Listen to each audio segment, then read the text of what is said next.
The psychologist was in an abusive marriage. So she advised, first of all, you should not be advising at all.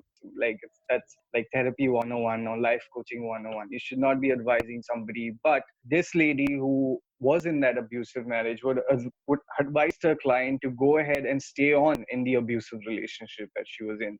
And the only reason she did that is because in their generation, she was elder, like she was an old lady. In her generation, it's okay to stay on in these marriages because it's against Indian culture and all of that. But with liberalization of ideas, we don't have to stay in situations that we don't want to be in, that's harming us. And sadly, this disconnect, just a simple example, is rampant in colleges. Like for example, if a student is struggling with alcohol abuse or on medication or depression or whatever, these issues will not be understood by professors, and there is a disconnect. So we need outside interventions in a way, is what I believe.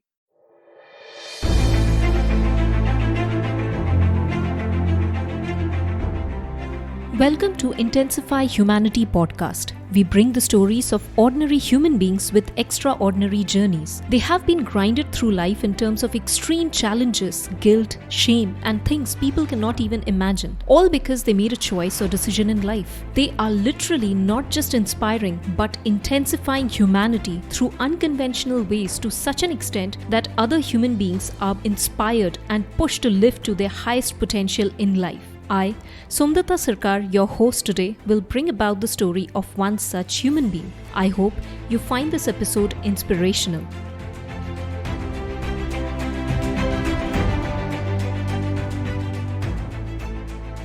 A human being who was inches away from death until he had a realization and took the control of his own life in his own hands. He not only did realize how precious life is, but also helps each and every individual going through the agony of mental health to save them and help them to his level best. His NGO, The Wall and Us, and his volunteering team has helped so many people by doing the most simple yet the most difficult task or activity of listening to these people going through the mental trauma and who tend to give up on their life due to this mental illness. A social entrepreneur whose mission is to help save each and every life on this planet undergoing mental trauma is changing and transforming lives and thereby intensifying humanity to his best possible extent. He is none other than Aitijya Sarkar. Welcome, Aitijya, to my show Intensify Humanity. I'm really glad that you are here because I've been following your work in LinkedIn since quite some time now, and you've been doing a great job spreading awareness about mental health and helping people out Right. there. hmm Thanks a lot for inviting me. I've been following you too. You've been doing exceptional work. It's awesome what you're doing. Great job and congratulations. Thank you so much. So, Aitijya, all your posts, all your messages, everything out there is related to mental health. So, Right. where did it all begin? Okay, so for most people who will probably not be aware, so in 2015, I was struggling with a series of mental illnesses. And right about near the beginning of 2016, I attempted suicide on February 19th. And after that, I was looking for ways to be able to heal so that I could, find some definition of meaning that I could hold on to in my life. And one of the ways I found it was by being there for people. In the past 3 years, I've been there for hundreds of individuals. And by being there, I mean essentially engaging in active and passive listening, listening to their stories. I've heard stories of people who struggle with suicidal ideation. I've been on the other end of the line with people who have called me up to want to kill themselves. And then they've gone on to live happy, healthy lives. So that's pretty much where I started with my own struggle with mental health and illness. And one of the things I realized then was that even outsiders could be proponents to the cause of mental health. When you look at the whole domain of mental health, you realize that the biggest thing that people are looking at is that they are looking at professionals to solve this problem. Whereas I believe that even outsiders who don't have professional expertise could go on to be excellent additions or proponents to this cause. So, as you mentioned, in 2016 it started, and like you, there are so many people out there going through this stuff, because in World Health Organization a study found out that 1 in 40 seconds commit suicide. Yeah, If I absolutely. ask you, in that phase something drove you to that extreme situation, or Absolutely. was it complete numbness? Was there any particular reason, or you felt nothing? Because in depression, mostly there is no particular reason that people go into Mhm. depression. So, what was your case and how did it happen? What triggered it? Absolutely. So I think that's also a big misconception. I think when we talk about mental health and illness, one of the things that I see people want to try to figure out is why, right? But Hmm. in reality, the why is a lot more complex than we outsiders tend to understand it to be.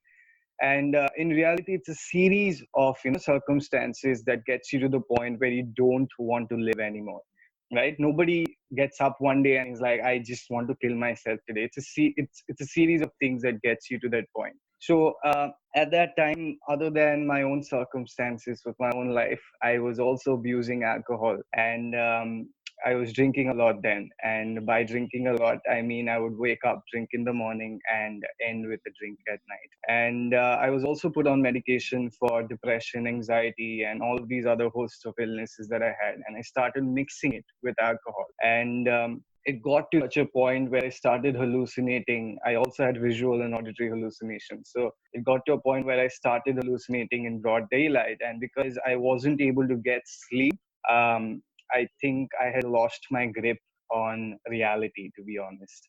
And yeah, and at that point, it's not that hard to just cross that threshold where you're like, what's the point of living anymore? So yeah, it's a lot of circumstances that got me to that point. Yeah, you Absolutely. rightly mentioned that the why is much more complex if we Absolutely. have to dissect it and get into it. And every person has a different why behind it, Absolutely. right? Hmm. It is much more complex than what we think as an outsider. Yeah. So, do you feel that this pandemic issue worldwide needs to be taught and spread awareness in schools or colleges, like which is at the ground level? Because when we grow up, we don't know how to handle problems, rejection, Right. stress, anxiety, anything. Right. Yeah. So about this, I do have a lot of insights to offer to the audience about what's really happening and why the entire system is absolutely broken and incompetent to deal with how the epidemic, or at least the scale in students that mental health and illness exists in. So here's what's happening. There are some schools and colleges just they just don't care. Sadly, that's the honest reality. The only time they'll care is when somebody kills themselves and it becomes a media circus. And now, to save their faces, they have to do something about it. But there are certain colleges that are not as proactive as they should be. So here's what they are doing. So what they're doing essentially is they have a psychologist or a psychiatrist or a mental health professional coming in once a week. So let me give you an example why that's an absurd thing to do. Because if you have one professional coming in once a week, considering the population of India, in my college, in law school where I was at, they had one psychologist coming in, and there was a huge line every single week, right outside the medical center. Like it was a huge line. And the biggest thing that we have to understand about mental health is that it's very, very hard. The whole act of seeking help is incredibly hard. So the harder you make for somebody to seek help, the more reluctant they would be to find somehow the courage to ask for help and even go forward and actually seek the help that they're asking for. So even in companies, right, they have these I hear about companies like TCS and all of these big companies. They have the same model. They have a psychologist, a psychiatrist coming in once a week. And there's gossip in the office about ye pagal ho gaya, and all of that. And not just that, I think there is a complete lack of understanding of key figureheads within college institutions, like for example teachers, professors. They are not in touch with the problems of our generation. There's a disconnect. Let me give you an example. I know somebody, just like a random example, that I know somebody who went to a psychologist, and the psychologist was in an abusive marriage. So she advised, first of all, you should not be advising at all. Like, that's like therapy 101 or life coaching 101. You should not be advising somebody. But this lady who was in that abusive marriage would advise her client to go ahead and stay on in the abusive relationship that she was in. And the only reason she did that is because in their generation, she was elder, like she was an old lady. In her generation, it's okay to stay on in these marriages because it's against Indian culture and all of that. But with liberation of liberalization of ideas, we don't have to stay in situations that we don't want to be in, that's harming us. And sadly, this disconnect, just a simple example, is rampant in colleges. Like for example, if a student is struggling with alcohol abuse, or on medication or depression or whatever, these issues will not be understood by professors, and there is a disconnect. So we need outside interventions in a way, is what I believe. And we definitely need colleges and schools to be more proactive. As far as tier 2 and tier 3 cities goes, it's a long journey. Even if like schools and colleges in tier 1 cities have something, these guys have nothing. And I actually did a session with a tier 3 school recently. I had to do it in Bengali, but and it was abysmal. But it was very interesting to see that, it was really interesting to see that people do have information. Even little children had information about mental health. And I think with time, government has to sit up and take notice, and everybody is going to talk about this. I'm hopeful about the future. Explained so in detail and beautifully, You're too because you, kind. You're yeah, too you kind. have Thank you. done a detailed research on it, and you have huge experience in real life. You have seen people in front of you and you have taken them out. Absolutely. So when you deal with these kind of situations, okay, so when Hmm. you help these people, there is a different journey of this help, if we say. So for example, bringing that person out from that situation, okay, so Right. when that person is stable, that is Hmm. one phase. But Right. what after that? Is that person also taken care? Like, for example, maybe a lady coming out of an Hmm. abusive marriage, not having any kind Hmm. of financial stability, not having any job, like just a Right. random example that you were giving. Hmm. So from there, like, is she also taught how to stand on her own feet, how to Right. earn, how to become independent, how to be mentally Right. free from that? Is she it is these things are also taught, like, you also take the initiative of all these things? Absolutely. So to that end, when we talk about what happens after the trauma that somebody goes through, we also have to understand something that's like social entrepreneurship 101, and that is that you can't save everybody, number one, and number two is you can't do everything, Yes. right? Especially in when you're running an NGO or a non-profit, there are certain NGOs or non-profits that work on awareness. There are some that work on intervention. There are some that work on after intervention. So you have to understand, at a time when funds are so limited and there you have to build so much, you have to pick one and get very good at it. That's honestly, I like, as far as mental health goes, I want to do it all. Like, I am not even going to lie to you or to your audience. I really want to do it all. I want to save every single person on this planet. But the reality is, I can't do that now. It's going to take time. So for now, what I've decided to do is what we have decided to do is we are going to focus on listening, active and passive listening. So those who don't have anybody to talk to, they can come to the platform and get access to somebody who's been trained, and they can speak to them. They can find a friend in them. They can get guidance, advice, whatever they want, and they won't be charged for it.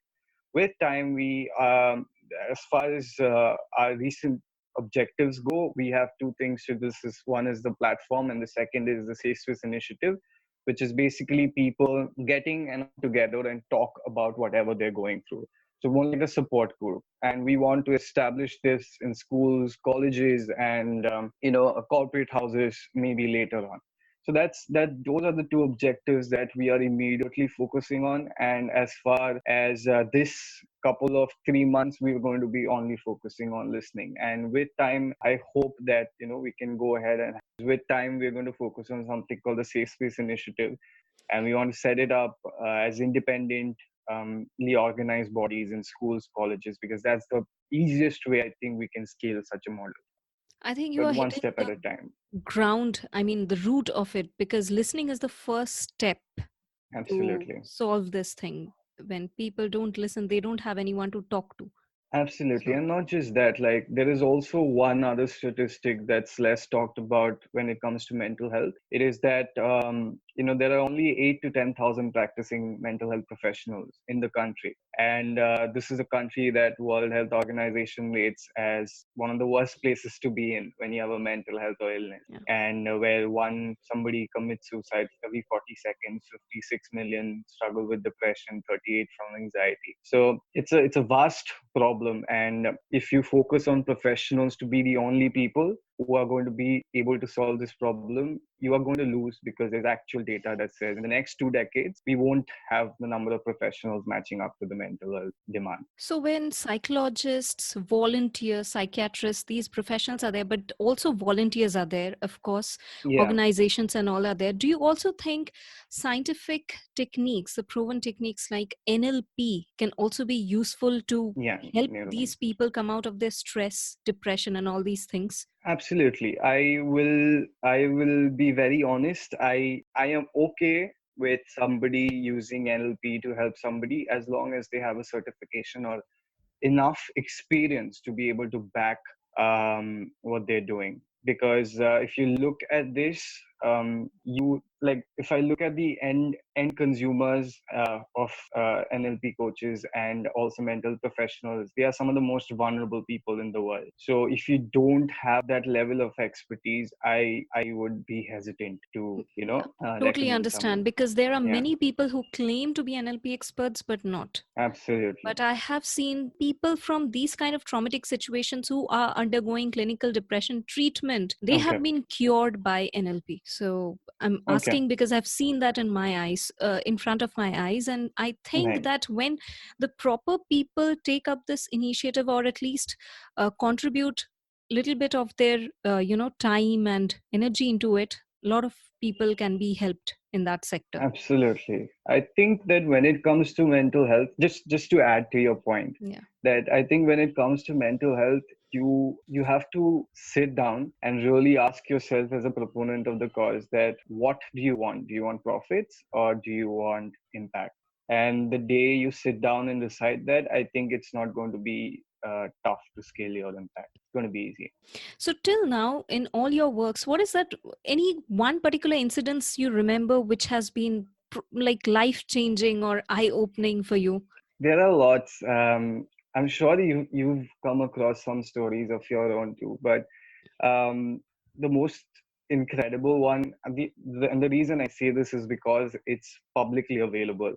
We don't. One of the things we do is we don't stay in touch, as in we don't communicate with the people we are helping outside of our platform to maintain the integrity of the platform. Nobody does that, and the volunteers don't do that. But in this one story, I actually publicly talked about this. So here's what happened: 17-year-old girl from UP reached out to me on a platform on Quora, and then we spoke on the platform. Yeah, and the first or second time that we talked to each other, what really happened was she told me that she stood in front of a moving train to kill herself that day when we were talking. And so one of the things I do is I obviously you have to therapy one, or you have to understand boundaries, right? So I don't get actively involved in people's lives, but here I had to, because she was such a sweet little girl, and my heart was just melted. Yeah. So I said yes, I'll be there for you, even though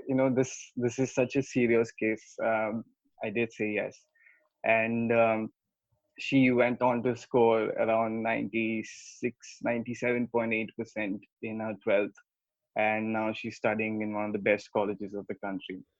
So I this is in no way taking away from, I'm sure, all of the incredible things she had to do to get the things that she finally went on to accomplish. But yeah, this is something that I'll keep with me forever, because when after her boards and after she got admission and she came back and she said that you saved my life, and not just that, she said that I will never be able to forget you. It was a long message, but she said that you are going to change the world someday or something. It was very sweet, and I keep it with me forever. Yeah, That's beautiful. I mean, that's really beautiful. That is the real example of humanity, I can yeah. say.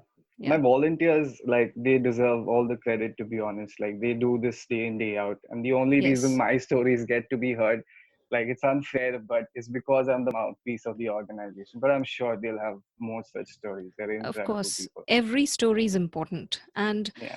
talking about stories, in all your experiences till date, what is that one specific learning you want to share out with the world, those who are going through Yeah. this kind of situation?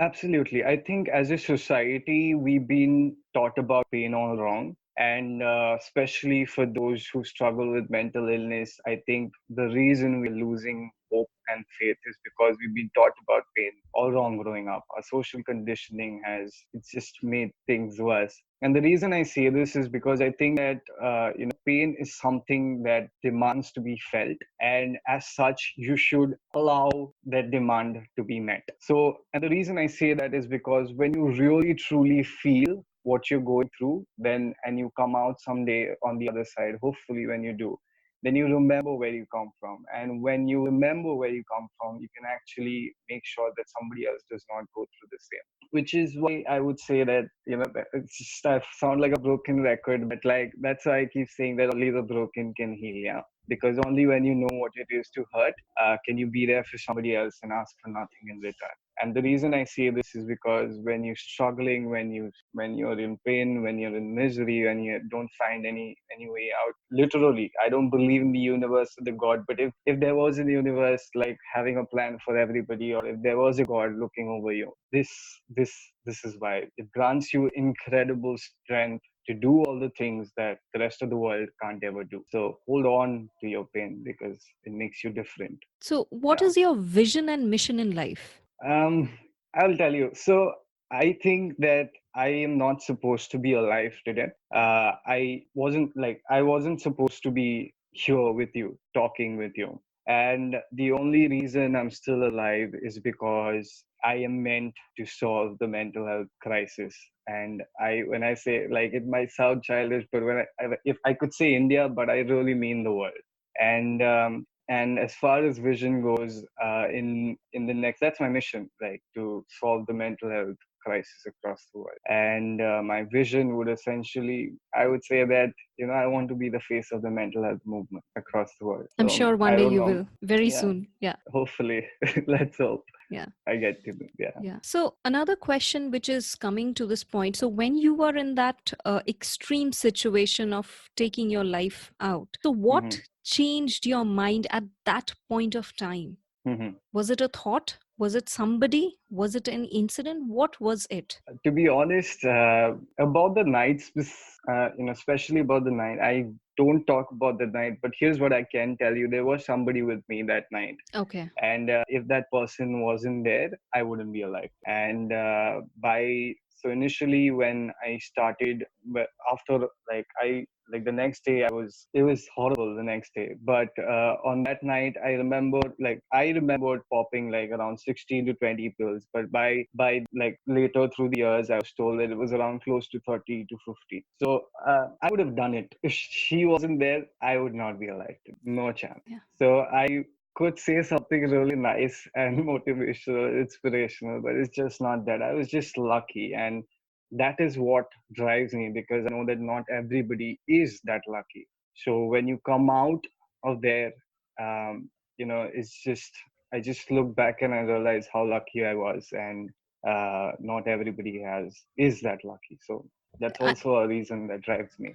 yeah, I know it's a very sensitive point of your life, and I particularly ask that because people who are out there and thinking something to do like that would Mhm. listen to your later lines when you said that you are really lucky to, stand at this point of day, and when you look back and you realize that it was a mistake, or maybe you were meant to do this what you are doing today. So every people out there who might be thinking of committing something like that, they Yeah, should also know that their life is worth something bigger than that.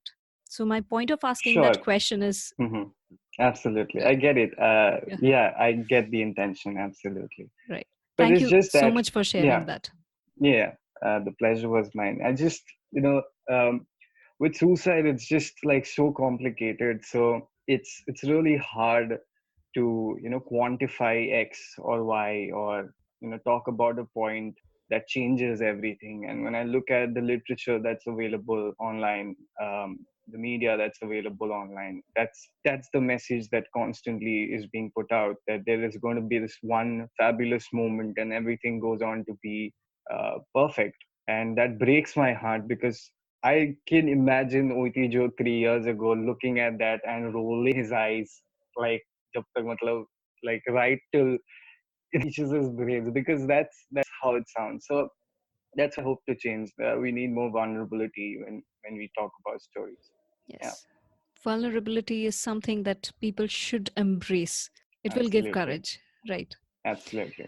Okay, so now some short answer questions, like who is your Okay. favorite author? I've been reading a lot of non-fiction lately. Who would be my favorite author? I honestly don't have an answer. I'm so sorry. Okay, I just what is your like favorite stump. book then? What is your favorite I book? It's just I don't have a favorite book. I'll be honest. It's just something I keep reading stuff. Like I read Charity Water would be probably the book. Okay, That's the book. all Yeah, right. So, if not a social entrepreneur or the founder of The Wall and Us, what would yeah. Aitijya be today? I would be a writer. I love writing, and it is the reason now the Wall grew. If I didn't know how to write, we would not have the resources we would have today. I would be a writer, hands down. And your Wall and Us is a really beautiful platform where other people also contribute their content. And another thing is, the Wall and Us is the place where people can, get in touch with you if they have to talk to somebody, or, Hmm. get help in terms of listening. So, is that the platform, Absolutely. or how is it that people can connect with you or your volunteers to get help in Yeah. times of need? Absolutely. Um, so the wall in us is essentially it's a beta site right now. So for those who are struggling and have nobody to fall back on, or those who can't afford a mental health professional, there's a chat portal on the website. It's thewallandus.com, and you can come there and you can get access to somebody you can speak to in real time anonymously for free. And this person that you speak to has been trained by us, and they are very good at what they do. So that's how you can get some help if you don't have access to resources that you need. And we all know suicide helplines and all of those things don't work, so this is the next best thing that you have in India right now, for So, free, which all languages you provide help with? in English. In English. Yeah, Okay. hopefully, like never say never, but English was the most prudent choice. Like I said, if you try to do everything, you'll mess up all of Yeah. it. Okay. It's best to stick to one. So slowly you are going to spread it to Yeah, different absolutely. languages. Who knows? Never say never. We can try to do everything someday. Great, great. Your vision, your passion, your mission in Yeah, life yeah, is speechless, of course, because you are dealing with the most sensitive topic in the world that people don't talk about because absolutely, it is considered as a stigma in the society. absolutely. Hmm. And even in families, people suffer, even being within the family. So that is the Yeah, worst thing that happens. And you are being in the center point, you are solving that problem. yeah. And I wish you all You the best in your you're too endeavors. kind, by the way. I just have to like reinforce that you're an incredibly kind host. Thank you so much.